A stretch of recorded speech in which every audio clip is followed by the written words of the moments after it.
This is an overview of Chapter 5, Think Like a Designer. It is an extension of the topics we covered in Chapter 3 and Chapter 4. Student learning outcomes. At the end of this lesson, you should be able to apply affordances, accessibility, and aesthetics to your visual data design. Let's begin with the concept of form follows function. This phrase is accredited to Lis Sullivan, who was an architect. Therefore, he applied this phrase to architecture. We are going to apply it to visual data design. For us, the function is, what do we want our audience to do with the data?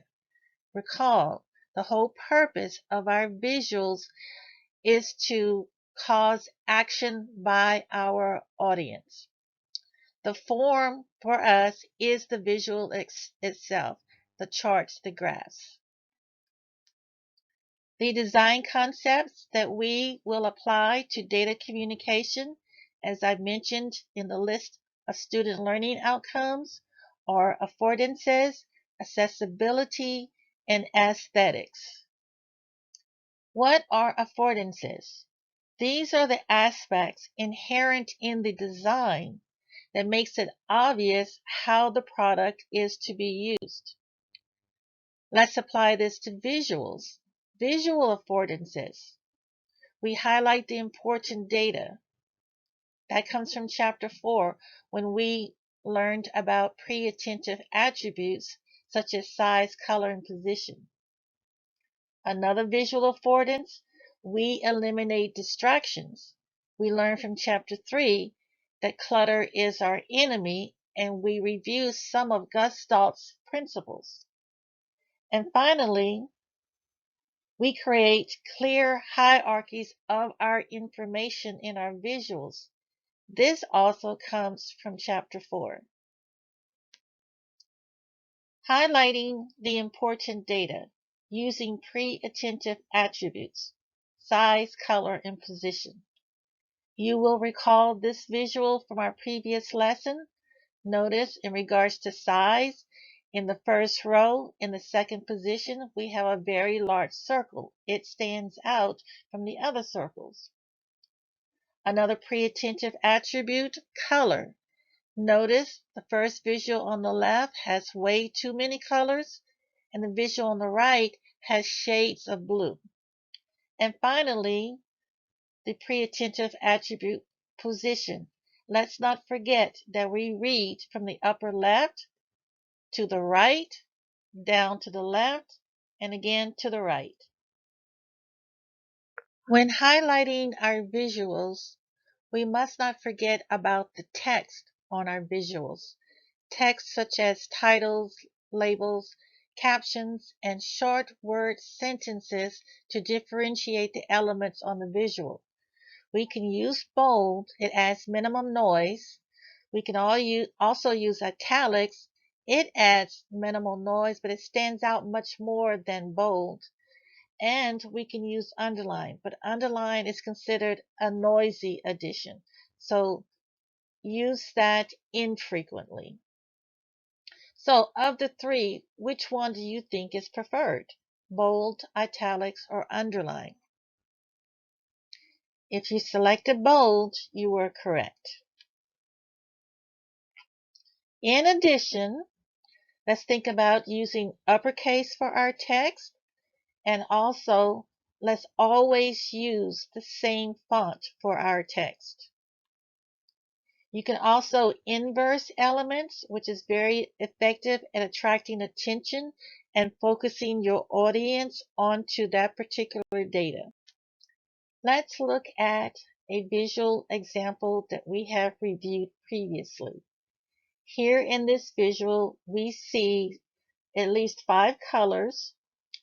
If we want to highlight the important data, our recommendation is 1 color for the data you want to highlight, and then a second color for the data you want in the background. And notice the second color for the background data is a contrasting color. We are still with visual affordances, but now we are looking at the elimination of distraction. Recall that we previously discussed Gustav's principles of visual perception. Proximity was one, similarity is another. Notice the dots that are blue are similar, the dots that are gray are considered similar. The squares are considered similar, the X's are considered similar. We also discussed enclosure. Notice on your left, even though we have 3 sets of circles, we have an enclosure that consists of circles from each of those 3 sets. Closure. Notice everything would be inside of this circle. Continuity. 1, 2, and 3. At first glance, our eyes see all 3 as continuous. And then connection. Here we see 4 examples of connections. We have lines going from one set of circles to another set of circles, even though the circles for the first 2 are different sizes. Then we have squares connected to circles in the 3rd visual, and in the 4th visual, again, we're back to circles connected to circles. The connection being the line connecting the objects. When we eliminate distractions, if we go back to the first visual, we will see that we moved from 4 colors to 2. But now, if we want to eliminate distractions, we see that we have shifted from a bar graph to a line graph. What does this do for us? Well, now we have gone from 25 bars to 4 lines. Notice also the x-axis is leveraged across all of the categories. Notice in the very first visual, the very first set of columns have been removed from our 3rd visual. Looking at our 2nd visual, we see how we have changed our labeling from the 2nd visual to our final and 3rd visual. And notice also we removed italics in the sentence. And we also removed all uppercase in the title. Our 3rd and final topic for visual affordances is the visual hierarchy. Keep in mind when you design your visuals that you want your elements to be laid out in a path that you want your audience to read the data, usually top to bottom, left to right. You can use pre-attentive attributes to enhance this visual hierarchy. In this example, we have issues and satisfaction in bold in the upper left-hand corner. We go down to things gone wrong, starting with few at the top and many at the bottom. Now moving left to right, we have satisfaction low. Moving to the right, satisfaction high. Next, we move down and we see that the lines draw our attention to prior year average. We have a circle or a dot or a data point at 900 and at around 72%. Notice in the lower right quadrant, since this quadrant is for issues, the font color red has been chosen. And notice in the lower left-hand quadrant, nothing is labeled because there is no data there. Now we move from affordances to accessibility.